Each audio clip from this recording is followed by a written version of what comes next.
Okay, thanks everyone for joining. This is this week's Knowledge Bite webinar. We have a teaser for our Multifamily Homebuyer Course, which is coming up in January. The course is 4 parts, two at the end of January, 2 days a week in the evening. And BDCC is partnering with Windham Windsor Housing on this, and we're really excited. And this idea stemmed out of the incremental development work that my program, the Southern Vermont Economy Project, is doing with the town of Rockingham, looking at how incremental development can improve the vibrancy of the community, provide more housing, and we thought that putting on something like this, sort of modeled after Windham Windsor's first-time home buyer course, could be a good way to sort of get people in the mindset of what would it be like to be a small-scale developer, to own a multifamily home, and help sort of contribute to the solution for our housing problem. So I'm going to hand it over to Kayla and Paul, and we'll get started. All right. I'm going to share my screen. Hopefully everybody's seeing that and hearing me. Okay. So thanks for that introduction, Sarah. I'll start out by introducing myself. I'm Kayla Bernier-Wright. I'm one of the homeownership specialists at Windham and Windsor Housing Trust. I'm here with my coworker, Paul. Oh, you're muted. I'm Paul Marano, and I'm also muted, but at least I'm not a cat. So, inside joke. And I'm the Multifamily Rental Improvement Program Coordinator at Windham and Windsor Housing Trust. And glad to be here today. You're going to hear more about what we do in a moment, but I'll start out by just explaining a little bit more about Windham Windsor Housing Trust. This is our mission statement. I can read it. Windham and Windsor Housing Trust strengthens the communities of southeastern Vermont through the development and stewardship of permanently affordable housing through ongoing support and advocacy for its residents. We accomplish this by acquiring, rehabilitating, or constructing and holding land in lease and housing trust, providing permanent access to decent and affordable housing for citizens of Windham and Windsor County. So one of the things you might know about Windham Windsor Housing Trust is the rental housing that we do. We develop properties in Brattleboro, Bellows Falls, all over Windham and Windsor County. But for here today, you're hearing from 2 staff members from the Homeownership Center, myself and Paul. So what we do in the Homeownership Center is pre-purchase housing workshops, one-on-one counseling, credit coaching. So, we're a small but mighty team working a little bit behind the scenes at Windham Windsor, but we're out there working with customers every day to help them get into homeownership, stay in their home, repair single and multifamily homes, which is the bulk of Paul's work in the multifamily rehab program. So that's where you are today. And we're going to give you a little sampling of the Zoom series that we have planned in January, as Sarah said.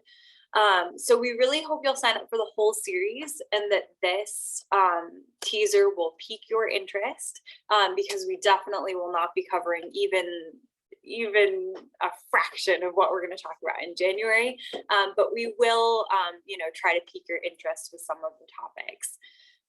In January, myself and Kate Berry are going to be kicking off part 1 on real estate and buying a multifamily unit. Then we pass it over to Brandy Blackington and Ray Mizuko to talk about lending and legal. Ray is an attorney who has a lot of experience in real estate, and Brandy works for Claremont Savings Bank and has a lot of experience with lending and education as well. Then the second part of the series is about owning the multifamily property. So you'll hear from Paul in that part, as well as Ari Jackson from Roots Property Management. And in the last part, tenant relations, you'll hear from Jeff and John Dunbar of Bellows Falls, who own multiple properties, as well as Dan Handy from Groundworks, who will talk a little bit more about tenants' rights and those type of things. So it's going to be a great series, and here's your little sample of it. So the first thing to think about, if you've never bought a home before, then this is really the bird's eye view of kind of the ideal process, how most lenders and professionals in the industry think of home buying. So your path to home ownership might be very radically different from this, especially if you do a rehab repair type thing with a multifamily unit. But this is kind of the way the systems are going to be set up. So I think it's a good touch point to start with for folks who've never gone through this process before. So step one, you go to a lender and get pre-qualification. Some government programs call that certificate of eligibility. Then you'll likely find a realtor to work with. And then that's when shopping begins. If you don't have your pre-qualification, you don't, have a realtor that you're working with, then you don't have confidentiality with the listing agents as you're talking to different home sellers. And your offer is not really going to be taken seriously. So, hold off from scrolling Zillow too many hours a day until you have those two parts in hand. Then hopefully you'll find the home of your dreams, make an offer, get accepted, enter into a purchase and sales agreement or a purchase and sales contract. At that point, you're going to go back to your lender and get approval of the property, as well as final approval of your mortgage application. And then for this part of for this series in particular, thinking about the home inspection is going to be really critical. So home inspections are optional for many loan products, or if you're buying in cash, then a home inspection is definitely optional. But I highly recommend them as a housing counselor. And Paul will talk a little bit more about what you might look for, especially if you're not a homeowner and you don't know what you're looking at. A home inspector is a really good person to have on your side to walk you through the home. After that, if you are working with a lender, you're going to get a home appraisal. The difference between a home inspection and an appraisal. An inspection is a professional, kind of a generalist who's looking at all the nooks and crannies of the home. They're a person you hire to write up a home inspection report for you. An appraisal, you might not even meet your appraiser as the buyer, because that is typically requested by the lender, and they are really there to tell you the value of the home. So then it's really, after you get that appraisal in hand, it's really a couple more steps to closing, a couple more documents and signing and getting keys in hand.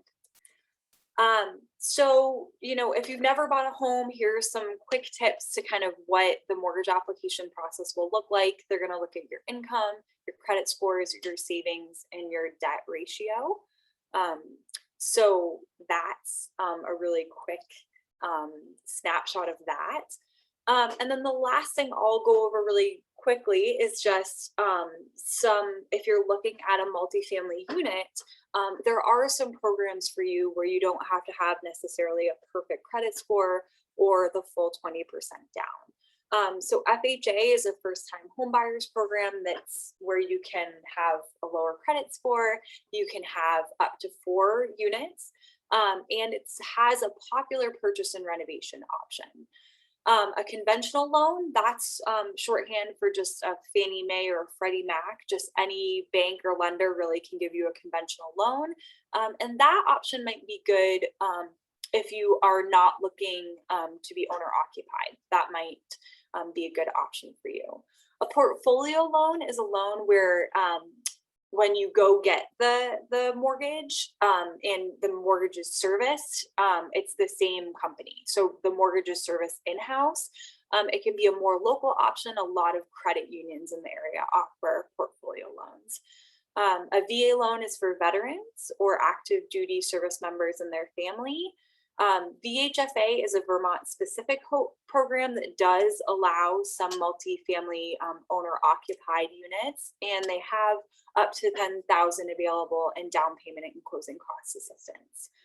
And then the last one is seller financing. If you're going to work out an arrangement to pay the seller directly, that's probably more rare in terms of financing, but those opportunities do exist, and you can find yourself in that too. So that's a quick snapshot of the type of things I'll be covering. So I'm going to hand it over to Paul. But we did want to touch on really quickly about the differences between a single family and a multifamily. And this series is really going to be geared towards those who, either own a single family and are thinking about the multifamily option, or those who have never bought and aren't sure whether they want a single family or multifamily and just want to learn more about the multifamily process and what that landscape looks like. So they are really different animals, and it's something, you are going to see listings when you scroll through Zillow, for example, that have both options available. So in terms of financing, in terms of owning and maintaining for the future, in terms of the legal responsibility, they're very different beasts. So we want you to take this series and start thinking about the options and what it would look like to maintain these two different homes for a long time. So Paul, I'll hand it over to you. Thank you. All right. Well, so you see here, there's, the difference between a single family and a multifamily. There's a couple, a lot of the multifamilies are on the market today, especially in Rockingham, which is one of the towns that we're kind of focused in right now with some projects.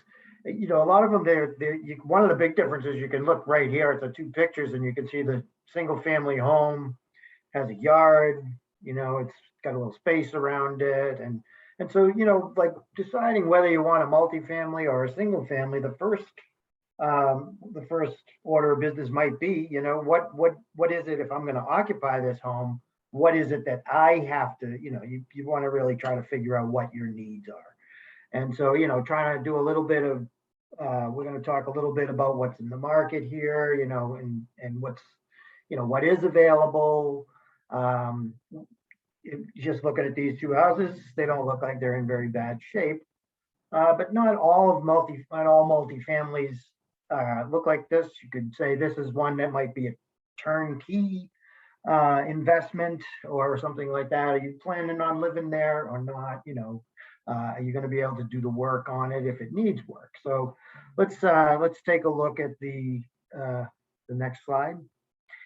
So some of the main things that you want to be thinking about when you're looking at homes, the major systems. So we'll go over, what could be, what do I need? What types of roofing products are out there or on the roofs? What's the different maintenance that's involved in these things? What could be a general cost estimate to replace an entire roof, and how does that happen? Some of the things that we're going to go over, like with Ari, who maybe can talk more about pricing things out and things like that. So, but the main things that you really want to think about are, the roofing, the exterior, the attic, interior conditions and fixtures. What's the kitchens look like? Are these the kind of things, can I, and again, if I'm going to be occupying this unit, I'm looking at my unit as my single family, so all these things matter in your purchasing decision. So, but some of the systems that you want to think about, basements and foundations and, the electrical, some houses in Vermont are really old, and some of them still have knob and tube wiring, things like that. So the heating systems, am I going to need to replace right away? Are they efficient? Things like, so next slide. So some things you can tell from the, just by doing a drive-by, you know? So if you're in the market for a multifamily, market's pretty tough, but I always recommend, you know, that, you know, it is good to have home inspections, and it is good to, you know, definitely get in there and look, right? But you go and you read in a real estate ad, and it says, you know, here's a fixer-upper or a blank canvas for you to work on and things like that. But you want to go see what they actually mean, you know? I mean, I think that's, you know, a perfectly good thing to do, right? So, you know, if you have, you know, you drive by this one, what's up with this house, right? So you just look at it right away. You know, what are things about it? Like, so we can look. We see the roof. It's a slate roof. It's an old slate roof. Looks like there's some of the tiles look like they're bubbling up here. And if you have a photograph of that when you bring it home before you call the realtor and say, I want to look at this house, you can zoom in and see if there's any, you know, defects in the roof. You can see that the chimney here is crooked and it looks like it's pitching a little bit, which means you're going to have that repaired. Got old windows in it, probably not insulated. Got vinyl siding, which appears to be attached in most places, which means that below that vinyl siding, it might be okay. So these are the kind of things that we like to discuss in the series, but also, you know, what kind of funding, if I were to purchase this house, you know, what kind of funding can I get? You know, Windham and Windsor Housing Trust, you know, if there's owner occupied housing, we have some programs to help with repairs after, you know, different programs. There's also some grant programs that might help if you're, you know, you purchase a home and it's vacant, things like that. We have, you know, a program that will be coming up soon that I'll be talking about, the Vermont Housing Initiative program. And so there, you know, so there might be ways to make this possible. And that's what we're gonna try to figure out together. And so as the homeowner, so you buy the house, you know, what, or you're thinking about buying it, what is it that I can do? Maybe you're a roofer, maybe you're a house painter, maybe you're a carpenter, maybe you're an electrician, maybe you're not, you know, maybe you're a computer engineer. You know, then you maybe have to hire a lot of different people. So what you want to do is find some, you know, obviously, if you take the example of that first one that we showed you, the first multifamily, there might not be a lot of rehab involved. That's something that you can go over, walk through, have your inspection, and move on. And you don't have to worry about it, those turnkey type of deals. But if you have a fixer-upper, you want to get somebody with you to kind of look at it. You know, you don't have to worry about, you know, don't be afraid of, like, you know, can I go in there twice? How many times can I visit the property? You know, these are, you know, if you're going to buy a house worth, you know, you're going to spend $100,000-$200,000 on a property, you know, you can ask, you know, whether or not they'll let you do it is up to what's really going on, how much competition is out there, but there's a lot of variables. But, you know, what are these costs going to be? Can I, you know, get a contractor to come in, or, you know, what can I arm myself with basic knowledge? And some of that basic knowledge, like how much does it cost to repair, you know, a roof or foundation? What if the sills are rotted? Does that mean the house is no good? You know, and that kind of things. And again, funding and financing that might be available. Those are always good things. Certain towns have revolving loan funds. These are all good things to go in there with the pre-knowledge of, and we'll mention some of those anyway. So yeah, so this, oh yeah, so this is, you know, so, but when you do buy the house, once you do buy the house and you rent, so this is where the tenant relationship part comes in. If you're renting, you know, there's different types of rental programs, HUD, fair housing. There's a lot of voucher programs, Vermont Housing, VSSA, the Vermont Housing, Supported Housing, VSHA, Vermont Supported Housing Authority, and they have vouchers, and these vouchers have different recommendations for the property before they'll allow their vouch people to rent there. And so, you know, But when you buy that house, anything that's with that house, is yours. So once you buy it, you can't say, oh yeah, well, you didn't tell me that it had, lead paint hanging off the wall. And so, but some of these things, like I said, there are major ththings that are going, that might be wrong with a house that you can get funding for. And a lot of it depends on, a lot of it has, if someone's going to give you money or loans or free loans or tax credits, there's usually something that goes along with it. But we're going to touch on a lot of these different programs like lead abatement and, energy efficiency. Vermont is big on energy efficiency programs. There's some loans out there that disappear. There's some tax credits out there for energy efficiency, buying certain appliances, you might get a tax credit. Those programs, but those are the kind of things you want to be armed with, when you're thinking about buying this house. Yeah, I think that's basically our whole teaser. That's basically what I had written down for us to go over. I think that one of the main things is just, whether it's a single family or a multifamily, think of your home as an investment in a way. Don't just walk in there and picture the little kitten curled up at the fireplace. You're living in your savings account when you're building equity in a home. So hopefully we've piqued your interest. Yeah, thanks. Thanks, everyone. Now we're just going to open it up to questions, either specific questions based on what was talked about today, or if you have some more specific questions about the course and sort of what that entails. Lynn? Oh, I have a bunch of questions. Yeah. Okay, so the first one is, will the course cover changing a single family home to a multifamily? Ooh. That's a big deal in Newfane right now. Yeah. I had not pegged that as a topic. I'm seeing a lot of real estate listings as well, that talk about those changeovers and the use of properties. I think one of the things you're kind of alluding to is that is pretty town specific what the rules are around those things. So I don't know how detailed we'll be able to get into that. But I can definitely add it to a list because, this is far enough away. We're still a little bit shaping what we want to talk about. So I definitely will pick the group's brain about that. Okay. The second one is what recommendation of the best way to hold a multifamily property legally? Would it be good to have an LLC? And so I'm coming from a place of having had, I currently own a house with my partner.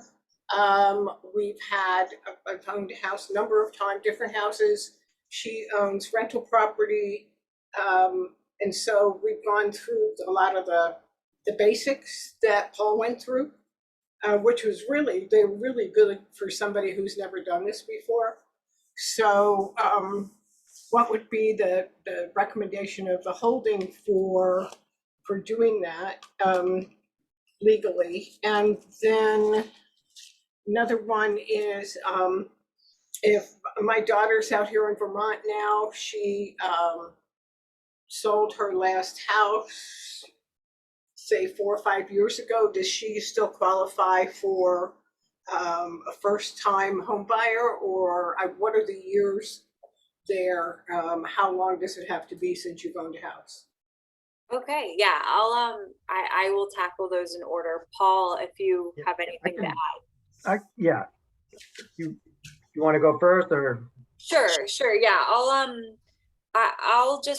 say my piece and then I'll hand it over to you. For the legal holding piece, it's interesting that came up in our planning sessions as a group of the presenters. We also talked about that. And I think Ray the attorney is going to be the real authority on that. But I got the sense that there are multiple ways that people do it. And another interesting thing is that our presenters, most of them, the majority of the group actually are landlords currently. It just, those are the people interested in this topic. That's who we found, kind of based on following people's passions. So even in that group, there was kind of different ways that people dealt with it. I know Jeff and John Dunbar are, I'm pretty sure that they have Sarah could also jump in, pretty sure that they have an LLC, so they can talk about that. I think Ari does as well. And maybe Ray does too. So I think that they could speak to what it's like to manage that. Kate Berry, the realtor, also, she talks a lot about, I think her section is going to be really interwoven with like viewing it. And, you're not only viewing the home, but have a business plan as you're looking at every single house. So she really has a mind for that too. So I think there are multiple ways of handling that. And Ray had examples of, is each property a different LLC, or is it one LLC and all of the properties are under that? And there's different, both legal and tax implications that go along with that. Do you have anything else on that topic, Paul? Well, no, the LLCs, I would say a lot. I do work with several people that have them. And, I think that would definitely be something that the lawyer would be better off answering, because you might get the right answer. But, what I can do, just to touch a little bit on the accessory or additional unit that you're talking about. I've worked with several people that do add, they convert a barn or into an apartment, and it has, it does have its own, comes with its own particular issues, and there may be, it is possible in most places, but it's, you definitely have to go through the planning board, the zoning, town, what the town will accept. But there may be, as a teaser here, there may be a grant program that might include adding those type of units to your house. We're still waiting for the details of that one to come out, so it might not be, but you'll have to tune in January to find out. But it's definitely a potential around here anyway, because a lot of the houses are bigger than what we need. Yeah. Also, one of the things I forgot to mention is, oops, I'm on the planning commission here. So no. I do know what the zoning is, and the town plan specifically says that we support the additional, the ADUs and the alternative housing, including tiny houses and X, Y, and Z, although that's not in the zoning bylaws, it's just in the town plan right now. We're working on that. Nice. So the other question about how long is this person, the timing from when they've sold their last house to buying a new one? So it's going to vary depending on from program to program a little bit. Generally, when a program says first-time home buyer, what they mean is hasn't had ownership interest in a home for 3 years. So that's the general thing that first-time home buyer programs mean. But if you see the term true first-time home buyer, that means true first-time home. That means has never had ownership interest. And the one I can think of is VHFA. Has a true first-time home buyers. They have a down payment assistance component. So that one is for true. It also sometimes can matter, like, are you going to be on the mortgage? Is your spouse going to be on the mortgage? Is a non-borrowing spouse? So that stuff can vary too. Sometimes you can get around it if you're on the deed, but you're not on the mortgage, that can fly. So it's really specific to all of these programs. A lot of the down payment assistance money available too doesn't necessarily have a first-time home buyer catch. A lot of them function with asset limits. So that's how they end up being geared more towards first-time home buyers, is because they're limiting the amount of assets that any applicant can have. AUDs are really interesting. Accessory dwelling units are really interesting. I said that acronym wrong. I'm so bad about that. Because in some programs, they can also be financed as single families, depending on the appraisal. So that's another thing to look into if you are interested in the accessory dwelling unit piece. You don't always have to finance those as multifamilies. Yeah, I think one of the questions was it adding like a barn, but it was more like converting we have lots of big houses here and smaller families. And so converting a 5-bedroom, 4-bath house to 2 units was more of the question. Yeah, we I had not come up in our planning yet, but I definitely do want to touch that because I've been seeing that, even more explicitly in real estate listings, trying to attract people to some of these bigger houses. You could convert it, so. There's also been, ADUs have been a hot topic of conversation in the past year. So there are a lot of other organizations putting on webinars around ADUs. I feel like, I know Bruce, you sent me a link to one a few weeks ago. It seems like there's like one a month. So Lynn, I can sort of look back through my emails and I generally record them so I can send you what I can find, but also just I can keep an eye out for any upcoming ADU conversations. Cause I think Vermont's trying to figure out how to add more housing without having to add more housing. Yeah, we just I think the evening program that was done by Windham Regional Commission, Chris Campany hosted, and it basically said, don't even bother unless it's going to be 20 units that you're looking at. And I think that's really off-putting to people I know here in town that they're going, no, that's not going to work here.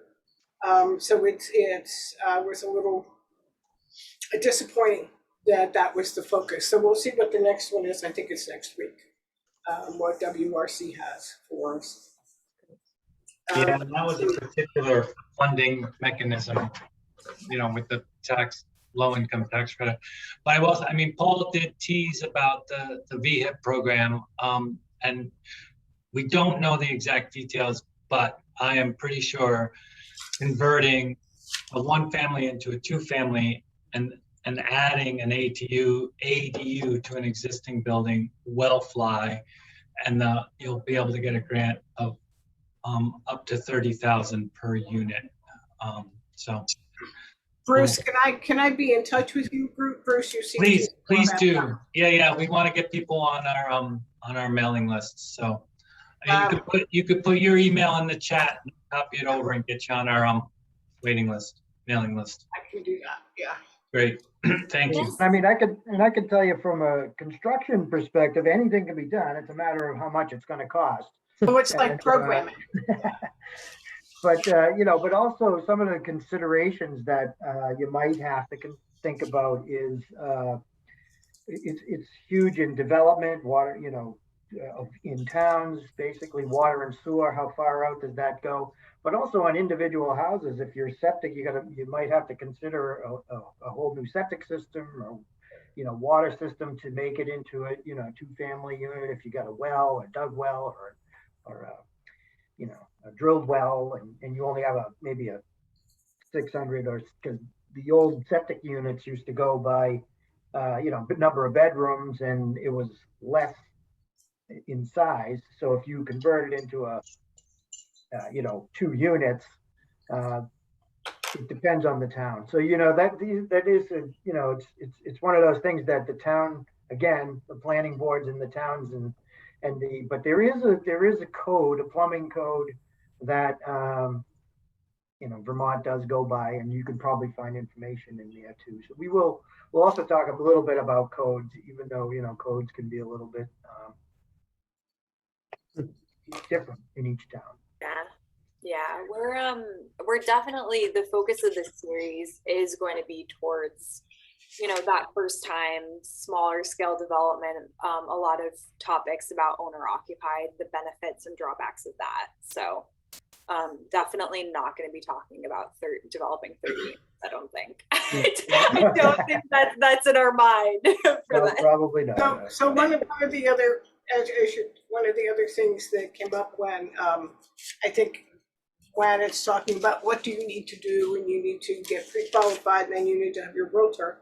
One of the things that I've noticed here that presents a problem is that there's lots and lots of realtors, but so many of them are under the same broker. So if I go to, what is it, BAR, Brattleboro, blah, blah, blah, and, and I say, oh, here's some property here, but then I have to make sure when I find my buyer's representative that they don't report to the same broker. Otherwise, we have dual agents. And that I found, since there's so few realtor companies here and brokers, that that it creates a conflict for me. So that definitely is something to keep an eye on. Legally in the state of Vermont, they have changed it so that you could actually, you're signed on with a specific realtor. You're not only signed on with a brokerage. So I'm pretty sure that legally it's not a conflict of interest, but obviously, like, that's up to your personal taste if you feel like it's a conflict to have them basically be coworkers. But I'm pretty sure in PNSs now, rather than it being the entire brokerage, it's just one agent you're signed on with now. Yeah. So you're not, How can I find out more about that? That would help. I think it's the Vermont Real Estate Association. I can follow up via email with some resources. John Hatton at Berkeley and Beller does a lot of our home buyers education courses for Windham, Windsor, and he's talked about that specific issue. So I can connect you with him even over email. He loves nerdy questions like that. I once asked about, we once got the question of, like, what if you're shopping and you have your realtor and then somebody else is shopping and you both put in, like, a realtor basically has two customers who put in an offer on the same house. What's the ethical question there? So we went back and forth over email for weeks about that one. So there definitely are best practices in the state. It can vary from brokerage firm to brokerage firm how they're going to deal with these ethical questions. There are some underlying rules that they have to follow if they're going to be a capital R realtor. But it's a good conversation to have as a buyer too. I really encourage people, ask the realtor that you're working with and you've signed on with, how would you deal with this? How do you look at that? And find someone who meets your needs. Right. Yeah. When I talked, it was a realtor at Berkeley Beller. At one point, we were looking at a motel in New Fame that is now still a motel, but it could have been converted into 10 apartments, which would be great. And he was real clear, I'm the seller's agent. So it wasn't his listing, but he still, until it was still the seller's information, which makes it difficult because they have the upper hand of having information that they can share, but we don't have the information the other way. So yeah, and that's an important piece about, if you are going to go out there and work with a realtor, which I do recommend, especially for first-time buyers. If you're more experienced, that's more debatable whether or not you want to get tangled with that. But if you've never done it before, I think it's important. One of the things about that is, signing on. There's a difference in real estate in the state of Vermont between a client and a customer. yes. So, you only get confidentiality if you've signed on with them, which I think people first-time home buyers I speak to don't understand the difference between a listing agent and a buyer's agent, and then on top of that, if you go in there and you say, I love this home, my kids love this home, look at how much they love this home, if you haven't signed on, that information isn't confidential. So you know that, but a lot of folks I speak to don't know that. Yeah, it's a huge learning process when you start, especially when you're out there with your first home and you really don't know you have no idea what the rules are. Yeah, and I say, like, I'm not coming at this from a place of like, oh, these idiots who don't know that. I'm really not, because I say all the time in my classes, I do this job because I didn't have me when I bought my house, and I did everything wrong. So I do this job for Kayla from a couple of years ago, what I would have said to myself back then. Yeah, I was a realtor for a short period of time, not in Vermont, and the educating the first-time home buyer was really exciting to be able to do that, and to get them into their first house was tremendously exciting. It was the best thing happening. You know, it was better than vanilla ice cream. You know, you can't do it. You can't top it. Eric, I wanted to see if you had any questions. No questions right now. So I'm here on behalf of our Bytown Housing Committee because I told them that I would, be here to take this in. We do have the upcoming courses advertised on our Dover website and our Discover Dover website, and we'll get them up everywhere. But I just wanted to be here to, get the teaser course. I will follow up and say, so as far as real estate agents working in the same office, you are not allowed to submit an offer for more than one client. So if you can show both of those clients the place, but if both of them want to make an offer, then you need to pass one of those clients to a coworker in your office to make that happen. As far as the buyer's the buyer's agent and the seller's agent being in the same office, that is absolutely allowed within the state of Vermont.